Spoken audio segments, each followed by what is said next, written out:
మీ journalist Mallik వీక్షకులకు స్వాగతం సుస్వాగతం. ఆంధ్రప్రదేశ్లో భారతీయ జనతా పార్టీ ప్రస్తుత పరిస్థితి గురించి మనం తెలుసుకోబోతున్నాం. భారతీయ జనతా పార్టీ అంటే ఆంధ్రప్రదేశ్లో కూడా మంచి గౌరవం, అభిమానం కూడా ఉంది. పార్టీ సిద్ధాంతాలకు కట్టుబడిన అనేక మంది నాయకులను మనం దగ్గర నుండి చూస్తూనే ఉన్నాం. ఇదంతా ఒకప్పటి పరిస్థితి. ఇప్పుడు అన్ని పార్టీల మాదిరిగానే రాజకీయాలే ప్రధాన అజెండాగా ఇప్పుడు ఈ పరిస్థితి భారతీయ జనతా పార్టీలో కూడా నెలకొని ఉంది. తమ పార్టీ అధికారం చేజిక్కించేందుకు కోసం బలం లేకున్నా భాగస్వామ్యంతోనైనా అధికారంలో పాలు పంచుకోవాలని భావించడం వల్లనే ఆంధ్రప్రదేశ్లో తెలుగుదేశం పార్టీతో 2 సార్లు జతకట్టిన వైనం తేట తెల్లమవుతుంది. ఇది భారతీయ జనతా పార్టీ దేశమంతా అనుసరిస్తున్న విధానమే. అందుకే ఆంధ్రప్రదేశ్లో కూడా ఇదే విధానంతో తెలుగుదేశం పార్టీ జనసేన పార్టీతో కలిసి జతకట్టి ఎన్డీఏ పక్షంగా చలామణి అవుతున్నాయి. దీనివల్ల ఆంధ్రప్రదేశ్లో భారతీయ జనతా పార్టీ మనుగడ మసకబారుతున్నదని చెప్పక తప్పదు. తెలుగుదేశం పార్టీ జనసేనతో కలిసి ప్రయాణిస్తున్న బీజేపీ పార్టీ ఇప్పుడు ప్రస్తుతం నిశ్శబ్ద పార్టీగానే వీలిపోతుంది. బీజేపీ పార్టీ సిద్ధాంతాలు, ప్రణాళికలు పక్కన పెట్టుకుని అధికార పక్షం చేసే ప్రజా వ్యతిరేక చర్యలను ఖండించలేని స్థితికి చేరుకోకపోవడంతో గతంలో బీజేపీని అభిమానించే వారు ఇప్పుడు పార్టీకి దూరమవుతున్న పరిస్థితి ఏర్పడింది. ఆంధ్రప్రదేశ్లో ప్రతిపక్షంగా ఒక వైఎస్ఆర్ పార్టీ మాత్రమే ఉన్నదనేలా ఇతర పార్టీలు అధికార పార్టీ ప్రజా వ్యతిరేక విధానాలపై గొంతెత్తి చెప్పలేకపోతున్న పరిస్థితి. నిజమైన బీజేపీ పార్టీ అభిమానులు దీనిపై తీవ్ర కలత చెందుతున్నారు. రాష్ట్రంలో ప్రతిపక్షం పార్టీలైన సిపిఎం మరియు సిపిఐ పార్టీలు అప్పుడప్పుడు తమ పార్టీ మనుగడ కోసమైనా అధికార పార్టీ వ్యతిరేక చర్యలపై స్టేట్మెంట్,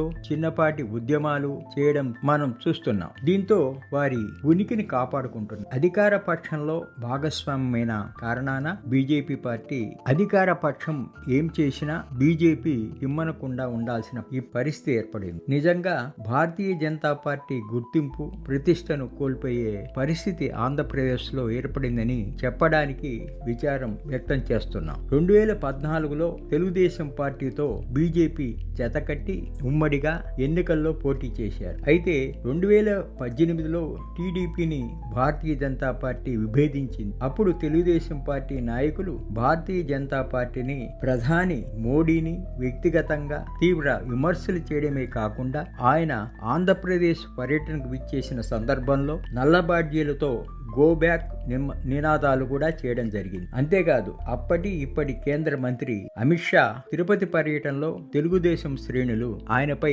రాళ్లతో దాడి చేయడం భారతీయ జనతా పార్టీ నేతలు మర్చిపోయినా సామాన్య ప్రజలు మర్చిపోలేని ఘటనలు ఎన్నో జరిగాయి. ఇదే రీతిలో జనసేన అధినేత పవన్ కళ్యాణ్ భారతీయ జనతా పార్టీ పాచిపోయిన లడ్డూలు ఇచ్చిందంటూ దుయ్యబట్టారు. ఇలాంటి కలయికతో ఆంధ్రప్రదేశ్లో నేడు అధికార పక్షం పాలన సాగిస్తుంది. 2024 శాసనసభ ఎన్నికల్లో భారతీయ జనతా పార్టీ 8 అసెంబ్లీ స్థానాలను గెలుచుకుంది. కాగా ఒక ఎమ్మెల్సీగా సోము వీర్రాజు ఒక్కరు కొనసాగుతున్నారు. అధికార పార్టీ టీడీపీతో కలిసి పోటీ చేసి గెలుపొందినందుకు ఉమ్మడి ధర్మానికి కట్టుబడి భారతీయ జనతా పార్టీ నిశ్శబ్దంలోనే కాలం వెళ్లబుచ్చుతున్నది. జనసేన శాసనసభ్యునిపై, జనసేన నాయకులపై, తెలుగుదేశం పార్టీపై, తెలుగుదేశం పార్టీ నాయకులపై అనేక ఆరోపణలు వస్తున్నా బీజేపీ తమకు పట్టనట్టే వ్యవహరిస్తున్న పరిస్థితి మనం కళ్ళారా చూస్తున్నాం. అంతేకాదు తిరుపతి లడ్డు విషయంలో టీడీపీ అధినేత,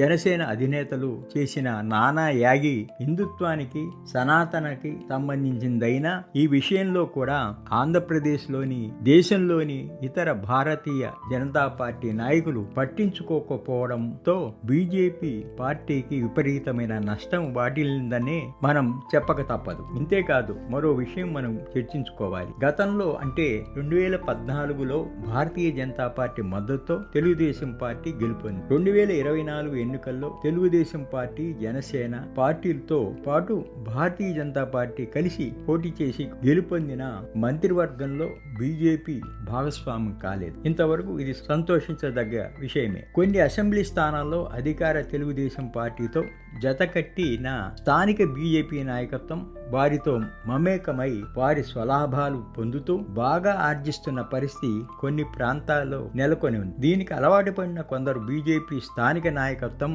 అధికార పక్షంకు చేదోడు వాదోడుగా ఉన్న వీరు భవిష్యత్తులో బీజేపీ పార్టీని వదిలి అధికార పక్షం వైపు ఎలా ఉంటే అలా వారు మసులుకొనే పరిస్థితి ఏర్పడుతుందనే ప్రమాదం కూడా కలదు. దేశంలో భారతీయ జనతా పార్టీ ప్రతిష్టాకరమైన పార్టీ. దివంగత ప్రధాని వాజ్పేయి కేవలం ఒక్క ఓటు కోసం ఏ పార్టీని ఏ వ్యక్తిని ప్రాధేయపడకుండా ఎంతో హుందాగా తన ప్రధానమంత్రి పదవిని వదులుకున్న మహానేత ఆయన. అలాంటి నియమ నిబంధనలు అప్పుడు కట్టుబడి ఉన్నవారు కూడా కొందరు ఇప్పటికీ భారతీయ జనతా పార్టీలో ఉన్నారు. కానీ ఇప్పటి పరిస్థితి మరోలా ఉంది. అధికారం నిలుపుకోవడం కోసం కరడుగట్టిన ఇతర పార్టీలకు చెందిన వారు భారతీయ జనతా పార్టీకి ఆహ్వానిస్తున్నారు. ముఖ్యంగా ఆంధ్రప్రదేశ్ విషయంలో ఇప్పటికీ తెలుగుదేశం పార్టీకి చంద్రబాబు నాయుడుకు స్వామి భక్తి కలిగిన పార్లమెంటు సభ్యులు భారతీయ జనతా పార్టీలో ఉన్నారు. ఈ పరిస్థితికి నిజమైన బీజేపీ పార్టీ వారు ఆవేదన చెందే విషయం. భారతీయ జనతా పార్టీలో తొలినాళ్ళలో రాష్ట్రీయ స్వయం సేవక సంఘంలో అనేక స్థాయిల్లో ఎదిగిన వారే భారతీయ జనతా పార్టీలో ఒక స్థాయి నాయకత్వానికి రావడం గతంలో జరిగాయి. అంతెందుకు ఇప్పటి దేశ ప్రధాని నరేంద్ర మోడీ గాని ఆంధ్రప్రదేశ్ ఇప్పటి బీజేపీ అధ్యక్షులు పివిఎన్ మాధవ్ వరకు ఇలాంటి వారే ఉన్నారు. కానీ కాంగ్రెస్ పార్టీలో రాష్ట్ర మంత్రిగా పనిచేసిన కన్నా లక్ష్మీనారాయణ బీజేపీకి అధ్యక్షుడిగా నియమించడం జరిగింది. ఆయన 2018 నుండి 2020 వరకు బీజేపీ అధ్యక్షునిగా ఉండి తెలుగుదేశం పార్టీలో చేరిపోయారు. ఆ పార్టీ ఎమ్మెల్యేగా ఇప్పుడు కొనసాగుతున్నారు. అనంతరం నిఖార్సైన బీజేపీ నాయకుడైన సోము వీర్రాజును బీజేపీ అధ్యక్షునిగా నియమించింది. వీరు 2020 నుండి 2023 వరకు అధ్యక్షునిగా పనిచేసి పార్టీ అభివృద్ధికి ఎనలేని కృషి చేశారు. ఆ తర్వాత కాంగ్రెస్ ప్రభుత్వంలో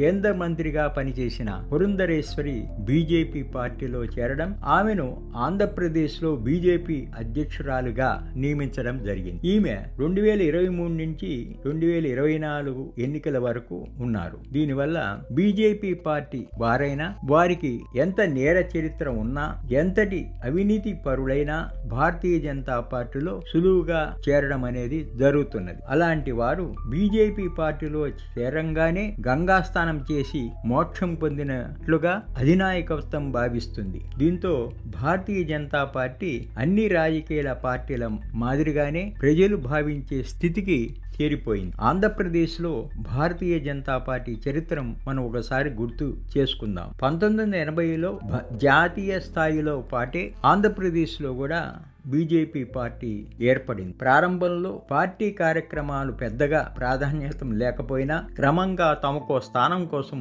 ప్రయత్నించింది. ఆంధ్రప్రదేశ్ లో కేవలం తెలుగుదేశం పార్టీతో జత కట్టినప్పుడే ఎన్నికల్లో వారితో కలిసి పోటీ చేసి తమకు గుర్తింపు తెచ్చుకున్నారు. ఆంధ్రప్రదేశ్లో బీజేపీ పార్టీ ఏర్పడి 4.5 దశాబ్ద కాలమైన తమకు ఒక వర్గం ఓట్లు పడతాయన్న నమ్మకం లేకుండా పోయింది. పార్టీ పరిస్థితి రాను బలహీన పడడానికి ఎన్నో కారణాలతో ఉన్నాయి. ప్రధాన కారణం 2024 ఎన్నికల్లో బీజేపీ పార్టీ తెలుగుదేశం పార్టీతో జతకట్టడానికి ప్రధాన కారణం అప్పటి అధ్యక్షురాలు పురంధరేశ్వరి కారణం. 2014 ఎన్నికల్లో జనసేన నాయకులు 2 స్థానాల్లో పోటీ చేసిన ఏ ఒక్క స్థానంలో గెలవక కనీసం డిపాజిట్ దక్కని జనసేన బీజేపీతో జతకట్టాలని తాతహలాడి తెలుగుదేశం పార్టీని తమతో జతకట్టేలా చేసింది. మొత్తం మీద కూటమి ఆంధ్రప్రదేశ్ లో అధికారం కైవసం చేసుకుంది. దీంతో భారతీయ జనతా పార్టీ ప్రత్యేక గుర్తింపు దక్కినట్ల అధికారం దక్కినట్ల అనేది వారే ఆలోచించుకోవాలి. 2014 విభజన తర్వాత తెలుగుదేశం పార్టీతో జతకట్టినప్పుడు కేవలం బీజేపీ పార్టీకి 1% ఓటు బ్యాంక్ మాత్రమే ఉన్నది. అప్పుడు పార్టీ సభ్యత్వం కేవలం 3 లక్షలు ఉంది. కాగా 2019లో బీజేపీ ఒంటరిగా ఎన్నికల్లో పోటీ చేస్తే కేవలం 0.8% ఓట్లు రాగా సభ్యత్వం మాత్రం 8 లక్షలకు చేరుకుంది. తిరిగి 2022 2024 తెలుగుదేశం పార్టీతో జత కలిసి ఎన్నికల్లో పోటీ చేయగా ఇప్పుడు కూడా కేవలం 2.5 ఓటు శాతం లోపు మాత్రమే వచ్చాయి. ఇలా అయితే ఆంధ్రప్రదేశ్లో భారతీయ జనతా పార్టీ స్వతంత్రంగా గెలిచి అధికారం కైవసం చేసుకునే పరిస్థితి ఎప్పుడు ఏర్పడుతుంది అంటే ఎప్పటికీ మరో పార్టీ అంటే తెలుగుదేశం పార్టీతోనో లేక జనసేనతోనో తోక పార్టీగా భారతీయ జనతా పార్టీ ఉంటుందనే భావించాల్సి వస్తున్నది. ఇప్పటికీ భారతీయ జనతా పార్టీలో సభ్యత్వం 25 లక్షలు ఉన్నా వారందరూ కూడా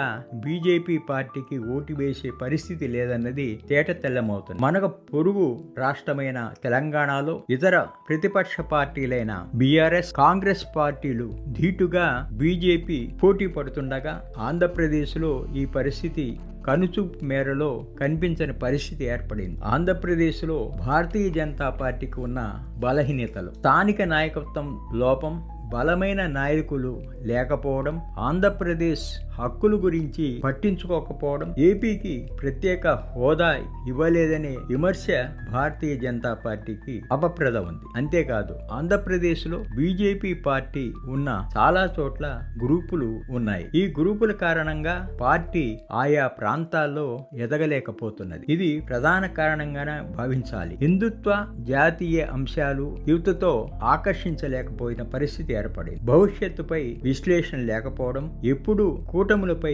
ఆధారపడి ఉండడం జరుగుతుంది. పార్టీ బలమంతా కేవలం కేంద్రంలో అధికారం ఉందనే తప్ప మరొకటి లేదు. నాయకత్వం బలపడాలంటే స్థానిక బలం పెరగాలి. రాష్ట్ర సమస్యలపై పార్టీ పరంగా స్పష్టమైన హామీలు ఇవ్వాలి. గ్రామీణ ఓటర్లపై పట్టు సాధించాలి. కూటమి లేకుండా పార్టీ తగిన నాయకత్వం, ప్రణాళికలు వేయాలి. అప్పుడే ఆంధ్రప్రదేశ్లో భారతీయ జనతా పార్టీ జెండా రెపరెపలాడుతుంది. అప్పటి వరకు ఆంధ్రప్రదేశ్లో భారతీయ జనతా పార్టీ కూడా నామమాత్రపు ఒక రాజకీయ పార్టీగానే ఉంటుంది. ఆంధ్రప్రదేశ్లో ఉన్న తెలుగుదేశం, వైఎస్ఆర్ పార్టీలకు ధీటుగా ఎదిగేందుకు తగు కృషి చేస్తూ ప్రజా సమస్యలపై గొంతెత్తి ఉద్యమాలు చేస్తేనే పార్టీ ఎదుగుదల అవుతుందనడానికి ఎలాంటి సందేహం లేదు. ఈ వీడియోపై మీ అభిప్రాయాలను కామెంట్ బాక్స్ లో తెలపండి. మరో అంశంతో మీ ముందుకు వస్తాను. మీ జర్నలిస్ట్ మల్లిక్. ధన్యవాదాలు.